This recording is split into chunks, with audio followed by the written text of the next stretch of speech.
In this video, I'm going to talk about the 5 components to building a new discipline.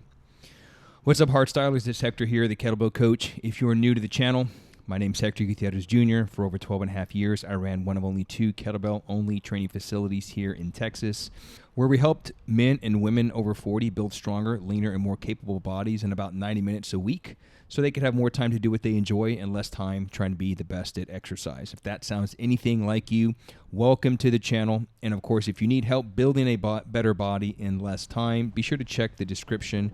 I've got a free gift for you. It's a 4-week strength program, so be sure to check that out if you're new to the channel. All right, so this is a continuation of our How to Develop Discipline series. Now, I know this is not a sexy topic. A lot of people don't want to hear about developing discipline, but discipline is essential. We can't rely on motivation, so if you find yourself starting and stopping things, at the end of the day, it comes down to developing discipline, okay? Now, really quick, I want to address what discipline is not. And I want to quote Venerable Fulton Sheen here from his book, The Greatest Commandment, page 132. He said, "Self-discipline does not mean self-contempt or destruction of personality, but rather it aims at self-expression in the highest sense of the term." So discipline is not punishment. That's what a lot of people think discipline is. Discipline thinks like, right, think of it like when you're a kid and you got in trouble, you're like, oh man, my parents are going to discipline me, right? It was some form of punishment. But ultimately, what discipline is discipline is commitment. Okay? It's what it means to become a disciple, right? A disciple is a man of discipline, a man of commitment. A man who chooses the hard path and does hard things so he can become a better man, a better husband, a better father, a better mother, you name it. Men don't lack motivation, nor do they need accountability. Accountability is hand-holding, ultimately. Think about it. Do you want to work with someone or rely on someone that you need to constantly keep accountable? Or do you want to work with someone who is dependable? I'm pretty sure we would rather work with someone who is dependable. So men don't lack motivation. What men lack is discipline, plain and simple. Okay? And when I say men, I mean all of us, all of humanity. We lack discipline. They lack it because they've never been taught how to build discipline. You hear the Jockos of the world and the David Goggins. Those guys are amazing. Those guys are awesome. They've done many amazing things in this lifetime. And many other influencers will say, you just got to be disciplined. You got to develop self-discipline. But they've never taught you how to develop discipline. And that's my intention of this series. So what is discipline? Most people, as I mentioned, already think of it in a negative light. But discipline is ultimately commitment, right? Think about from a spiritual perspective. Jesus had 12 disciples. These were men 100% committed to the mission to achieve a particular outcome. So you and I too have a mission to attain a particular outcome. Obviously getting stronger, lifting kettlebells, staying lean, becoming capable, right? Executing, pursuing our own unique vocations in life. But we have a deeper mission, and that mission is to develop the soul, something I call soul building that I'm working on for you as well. And we work on soul building through the 5 elements of a strongman. So if you're new to the channel, I talk about this concept called the 5 elements of a strongman, and that's being strong in your mind, strong in your body, strong emotionally, strong spiritually, and strong in community. And those are ultimately powered by the Hardstyle code. So our students in our coaching programs, we live by a particular code, and that code is awareness, adaptation, aligned action. Those 3 pieces of the code help us navigate our life, help us navigate our day, because at the end of the day, if we can't figure out why we can't stay consistent to something, we rely on the code. What awareness? What is happening? Why is this going on? Why can't I stay consistent? Then from there, we can make appropriate adjustments, and now we can take aligned action to the thing that we said we wanted to attain. So ultimately, our mission we're called to is develop the soul, okay, to develop discipline, to grow in virtue, to grow in holiness, to ultimately become the strongest, most elite version of ourselves. And that highest self, if we're talking just more than just strength training here, our highest self is to conform to the image of Christ, right? Who is the blueprint of what it means to be a hard, disciplined man. He is the fullness of masculinity. But ultimately, discipline is virtue. Another way you may hear of discipline is temperance. Temperance is self-control. It's one of our 4 moral virtues, or I believe it was St. Thomas Aquinas called them the 4 natural virtues. And those 4 natural virtues are prudence. Number 1, prudence governs all virtue. So prudence is essentially wisdom. Prudence, and then we have fortitude, and a sub-virtue of fortitude is patience. So we've got virtue, we've got prudence, then we have fortitude, we've got justice. Justice, according to St. Thomas Aquinas, is the perpetual giving to to God and to neighbor their due, what is due to them, right? So doing what is right, but giving to God and to neighbor what is due to them. And then we have temperance. Temperance is ultimately self-control, i.e. discipline. I just started reading the book. It's called, I'm hopping between different books, but one of the books that I'm reading right now is called The Coaching Habit. And the author of The Coaching Habit, he said, this stuff is simple. So, quote, this stuff is simple, but it's not easy. It's hard to change your behavior, and it takes courage to have a go at doing something differently, and resilience to keep at it when it doesn't work perfectly the first time, which it won't. So he's talking about, for context, he's talking about developing habits, right? So the book is about how to coach, and so it's called The Coaching Habit. So he's talking about how to develop habits, and you can think of ultimately discipline as habit, okay? But he's saying, look, it takes courage to do something differently, and that's what discipline is. Discipline is hard to develop. Being resilient, being patient, being strong, like patience, fortitude. Patience, like I mentioned, is the sub-virtue of fortitude. So to be patient is to be strong. And all of these things, to develop discipline, to develop patience, to develop virtue, okay, is very difficult to do. So if it takes virtue, which is courage, patience, fortitude, etc., to build discipline, then how does one build virtue in order to develop disciplines? Like one of those like chicken before the egg kind of thing. So if it takes virtue, i.e. courage, patience, fortitude, etc., to build discipline, then how does one build the virtue to build the discipline? It's very simple. It's very simple. Very simple word. Action. This is why this is one of our elements of the Hardstyle Code, aligned action. And aligned action means getting clear on what your purpose is in life. We all have a piece of content I'm working on for you guys, a man's threefold purpose. And one of those threefold purposes is your own unique vocation. Each one of us, we have a unique desire to do something professionally. And you should pursue that purpose. Now, all actions should and will be aligned to that purpose. That's why we call it aligned action, actions that are aligned to your purpose.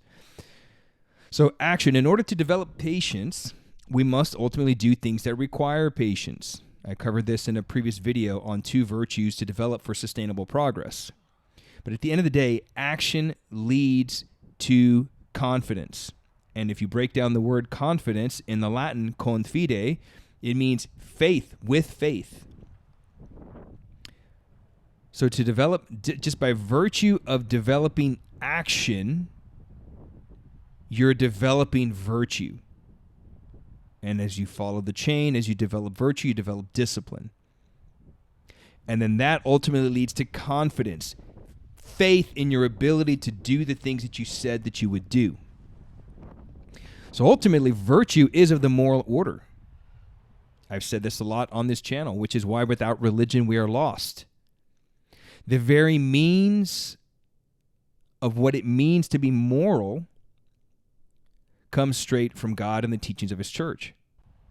Okay, so I don't want to go down that rabbit hole, but that's, virtue is ultimately of the moral order, right? It's seeking the good. But ultimately what we're talking about here when we're talking about discipline is we're talking about habits. That's really what we're talking about here. So component number 1 when it comes to developing discipline is reasons. Your reasons why. How do you want this new discipline that you're trying to develop? How do you want it to serve you? And discipline can come in many forms. Like just strength training is a discipline. Like within the strength world, we've got 3 disciplines. We've got barbell, kettlebell, body weight training. Maybe a discipline, i.e. a habit. So when I say discipline, hear the word habit, okay? Maybe a discipline is getting up earlier. Maybe it's changing your eating habits. Maybe it's just being more active. Maybe it starts with just getting out for a walk and then eventually getting into some strength training. So how do you want that discipline to serve you? I cannot recall how many times people have reached out like, hey, what program do you think is best to do this? What exercise, you think is best to do X, Y, or Z? And my question back to them is always, I think that's a fantastic goal. I'm glad you're asking that question, but how do you want this to serve you down the road? What do you want to be able to do as a result of this new developed discipline, virtue, etc.? So without a deep reason why, you won't commit to the thing. You ultimately want to find something worth suffering for, because the discipline that you're going to develop is not about you ultimately. It's about a greater purpose that serves. So in 2018, we just celebrated 6 years as of making this video. Halloween 2024 was 6 years. So on Halloween 2018, I donated 70% of my liver to save someone.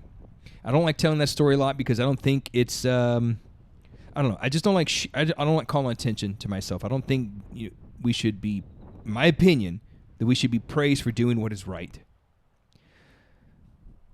But when it came, people would ask me after I donated 70% of my liver, which it was a very small chance, but there was a mortality, but potentially, I could have died. It was very small, but it's a possibility. These are the risk factors that they cover with you. And I had so many of my friends, men with families, would ask me, man, how did you do that? I don't understand how you did that. And I didn't have an answer, and it took a long time for me to come up with an answer of why I did that. I did that ultimately because I realized that strength was not about me. The discipline that I developed along the road was not about me. And I look back my whole life, ever since I started strength training and training jiu-jitsu, like this 24 plus years, I've been developing these disciplines. I didn't know the plan that God had for me was going to lead me to that point on October 31st, 2018. So if I didn't take care of myself, if I didn't develop the disciplines all those years, I would not have been in a position to do that. So I look at strength differently now. But as I look back of why I did it, it's because I wanted to show my kids that strength has a greater purpose. Discipline has a greater purpose. It's not punishment. It's something that you develop because you don't know when you're going to have to exercise that discipline. So I wanted to show them that I was a student of strength, that strength was more than just reps and sets. I wanted to show them that I was a quiet professional because I didn't want to call attention to me. We didn't want anybody to know. We didn't even want the recipient to know who it was coming from. But ultimately, we knew they were going to find out, through the medical record. So we just, we ultimately told them, but I don't talk about this a lot. Because to be a quiet professional is justice, right? One of our moral virtues. It's doing what is right without any kind of recognition. And then I wanted to ultimately show them that strength has a greater purpose. What you're doing today, the strength that you're doing, the kettlebell training that you're doing, the getting out and the walking, the eating better, it has nothing to do with you. So that's component number 1. What's the reason why? Why do you want to develop this discipline? Component number 2 is to identify your trigger. Now, the trigger it's the obstacle that's going to keep you from developing the discipline. This is crucial. This is upstream thinking. I've talked about this in past videos on upstream strength strategies. It's solving problems before they even have an opportunity to present themselves. So we want to avoid any potential obstacle that can keep us from developing the discipline. And that's component number 2, identifying your trigger. So in the coaching habit, he talks about 4 or 5 parts of this. He talks about location, time, emotion, people, and then the immediate preceding action. So think about the location. So if you're having a hard time developing discipline around the way that you eat, staying active, whatever, is there a location which would influence you to commit the old habit? I'm in the middle of a read right now. It's called How to Take Smart Notes. And it's about developing, my wife thinks I like saying this name because it's really funny. It's this whole idea, a German philosopher, sociologist created this concept of note-taking that he calls it Zettelkasten. And Zettelkasten is German for like small notes, like a notebook, like a note box, like a slip box. And it's ultimately developing what is becoming a popular term nowadays called the second brain, which is an external source from your mind, because your brain and your mind are not the same thing. Your brain is designed to capture information. Your mind is to think and to contemplate on that information. Okay. So I have another piece of content I'm working for you on that as well. So that's, for another video. But he started creating this idea of like Zettelkasten, right? And ultimately, in that book, Smart Note, how to create smart notes, he talks about changing your environment. And this is one of the key pieces, like one of those upstream strategies to developing discipline and creating new habits is changing your environment. I covered this on a past video. It was on a press video where, like, sometimes, the old adage, in strength training, and especially in the kettlebell world, is, in order to press a lot, you need to press a lot. Meaning, if you want to press heavier weight, you got to press more often. And there's a lot of truth to that until it no longer works. Maybe vertical pressing doesn't work for you. You need to change the environment to horizontal pressing, right? So we had a student that we were able to get to a 48 kilo press in about 5 weeks by just changing the environment. And the same goes for developing discipline and new habits. Sometimes you need to change the environment. What's the location that would influence you to committing the old habit? Next would be time. Is there a particular event, like a weekly meeting, which would trigger you to commit the old habit? As I'm making this video, we're heading into the holidays, right? We just passed Halloween. We've got Thanksgiving coming up. We've got Christmas coming up and New Year's. These are times when we know we're going to fall off. So I'm not saying don't enjoy yourself. What I'm saying is, that this time is coming. Like clockwork, anniversaries, birthdays, Christmas, Thanksgiving, New Year's, it's the same time every single year. So if we want to enjoy those without guilt, dial things in. Develop the discipline. From Halloween to Thanksgiving is 4 weeks. Dial things in. Get disciplined for those 4 weeks. Stay aligned to your strength training. Stay consistent with your nutrition. That way, on Thanksgiving, you can indulge and enjoy yourself. And then from Thanksgiving to Christmas and New Year's, it's another 4 weeks, right? So we know that time, it's the same things every single year. Anniversaries, birthdays, holidays, same time every year. So get clear on what times will I likely indulge into, my old habits. The next part of identifying your trigger is emotional, right? So one of the 5 elements of a strong man is becoming strong emotionally. How to respond to the thoughts and the situations that you're having. So what particular emotions provoke you to commit the old habit? Example, like, man, when I feel stressed, I just overeat. Like, I hear that a lot. When I'm a stress eater. So when are you emotionally triggered to eat that way? Those are things to keep in mind. Next would be people. Is there a particular person who triggers you to commit the old habit? In Jeffrey Schwartz's book, You Are Not Your Brain, he talks about this. He talks about emotional. He distinguishes emotions between emotions and emotional sensations. And he says emotions are things that happen in reality. Like someone hurts you in reality. Someone rams into your car at a stoplight. Like you're gonna feel angry. You're going to feel shock. You're going to feel anxiety. And you should feel those emotions because it's happening in reality. He said emotional sensations are not based in reality. And based on those emotional sensations, we begin to have a habitual response, whether it's positive or negative. So let's say, you have something happen, and these emotional sensations, by the way, will begin to trigger whether you actually presented with the trigger or not. It's very interesting stuff, very fascinating. And that trigger will lead to, as I mentioned, healthy, positive or negative emotional responses. Is there a person?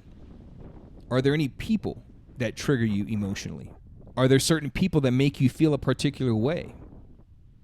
triggering you or any kind of emotional sensations, resulting in unhealthy habitual responses. Think about that. These are all things to consider. And then the immediate preceding action. Example, like eating a slice of pizza, and then you start to think, well, I might as well eat the whole pizza. Right? I already, ate a couple of cookies, might as well eat the whole bag. So these are ways to identify your trigger. So the more specific that you can be in identifying your triggers, the better. I noticed that at this time and at this location, this person at this location triggers me, right? So maybe you want to change that environment. Maybe you shouldn't go to that location anymore. Maybe around this time of year, you should start preparing and developing discipline to navigate that time. If you know that you're triggered emotionally, with work or a particular person, maybe you should work on avoiding that. So these are all things to get clear on when it comes to developing discipline. Component number 3 are micro disciplines. These are short, specific daily actions. Do something that's very simple, because simplicity leads to repeatability, and repeatability leads to consistency. And we both know that consistency is the mother of success, the mother of progress. So define the new discipline, like I will do this thing for 60. And when you do these micro disciplines, it's best to start with like 60 minutes. It's that simple. We had a program, or we had a bonus that went with one of our programs a while back that I called SWIM as an acronym, SWIM, Simple Workout in the Morning. Right? It's kind of like going for your morning swim. That was like the message there. And that was as simple as you get up in the morning, get down and do 10 push-ups. And you just repeat that. We talked about that in our last episode. You repeat it until it becomes automatic. Maybe you've been sitting for a long period of time and you get up and you do 10 kettlebell swings. Or maybe you do 5 chin-ups. Like whatever. Do something that doesn't take but 60 seconds to knock out. And you complete it until it becomes automated. We covered that in the 5 rules of discipline. So micro disciplines are a key component to developing long-term discipline. Component number 4 is an effective practice. Break up your practice into small chunks. Practice small parts of the discipline. So let's say we just talked about the kettlebell swing. Maybe you just work on the hike pass, or maybe you work on what we call the dead stop swing, where you're doing one swing at a time. Maybe you're going to work on the get up. You're just going to work on the roll to the elbow, or maybe you're just going to work on power breathing. Work on small chunks of any particular habit or discipline that you're trying to develop. And you just have to get your reps in. Really have to get your reps in. So if we're talking literally, like if you're going to get your reps in with your grind movements, that's a funny term, right? Grind is basically your slow movements. You're pressing, squatting, deadlifting, chin-ups. Did I say squatting? Squatting, right? Those are your grinds. So keep your volume like 1 to 5 reps and practice different chunks of the exercise. Then you got your ballistic exercises. The ballistic exercises are those dynamic movements. Swings, snatching. I'm in a double jerk program. So when it comes to swings, I'd probably keep your volume like 5 to 10 reps. And again, if we're talking about micro disciplines and effective practice, then maybe you're just working on the hike pass. 5 to 10 hike passes, 5 to 10 swings. If you're going to do the snatch, keep it to 6 to 9 repetitions. If you're going to do jerks, 1 to 3 jerks. So why am I making these particular like rep range recommendations? Well, it only takes 15 seconds. It takes 15 seconds to do 10 swings. It takes 15 seconds to do, depending on your cadence, it takes 15 seconds to do like 8 to 9 snatches.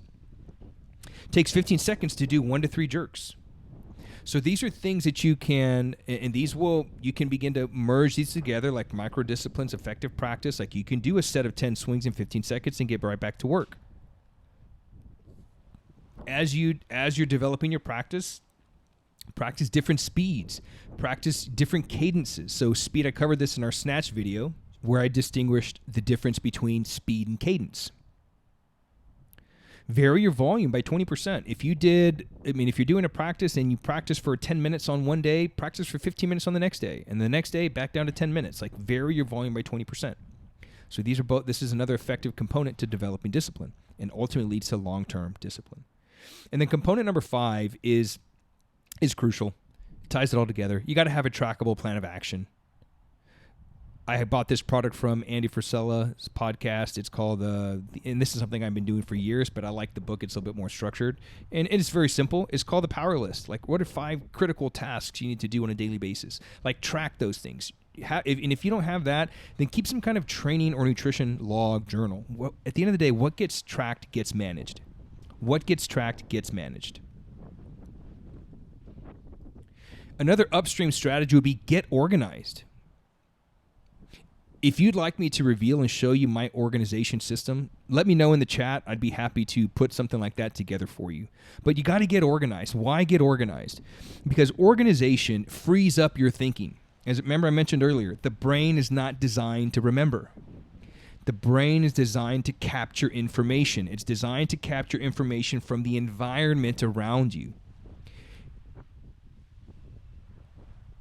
The brain is designed to keep you safe, keep you alive, avoid pain, seek pleasure, right? They call it the lizard brain. The mind is designed to think. The mind is designed to create. Within note-taking, like within productivity, there's a 4-part process to note-taking. It's called CODE. It's an acronym, CODE. CODE stands for capture, organize, distill, and express or create. And the brain is designed for the first part, capture. The mind is for organizing, distilling, and expressing that information that you've gathered. So in the book that I'm reading, How to Take Smart Notes, the author says, quote, "Only if nothing else is lingering in our working memory and taking up valuable mental resources, can we experience what Allen calls a, quote, mind like water. It's the state where we can focus on the work right in front of us without getting distracted by competing thoughts." So here he was quoting another author that created another concept that wrote a book on productivity. Ultimately, because remember, the context of this book is how to take smart notes, right? So what he's saying here is when our mental capacity is not being distracted by other thoughts that are just constantly competing with each other, you got to get your thoughts out on paper. You got to get your thoughts out like in some kind of note-taking app, something, because what it does is it frees up valuable mental resources because the mind is designed to think, to create, to express. It's not designed to remember. So you really got to get organized. So you don't want to rely on memory to complete the actions needed to attain your goal. You don't want to rely on willpower. That's another thing you hear people say, man, I wish I just had the willpower. That's not going to work. You've got to detach yourself. Willpower is emotion. You've got to detach yourself from that emotion, and you got to think logically. And this is what tracking does. Like when you track, you can detach from the emotion of the thing. And like, okay, here's the feedback. Here's the data. When you get organized, you can detach from the emotion. You no longer have to think. You just, I'm organized. I can free up my mind for deeper thinking, and I can better develop discipline and habits that are going to serve me to attain the goals that I've set for myself. So you don't want to rely on willpower. And this is why automation is essential. I covered this in, I think it was step number 4, rule number 4 of developing discipline. You choose simple disciplines that you can do, right? Micro disciplines. You create an effective practice around it. You take action on it. You track that action, and then you repeat it until it becomes automated. So you're no longer thinking. You're just going. You're not thinking. You're just doing. So organization is a skill in and of itself. I'm going to beat you over the head with this one. Skills are essential. This is one of our core values in the Academy. Why? Because skills are your default settings. When you have the skills, willpower is irrelevant.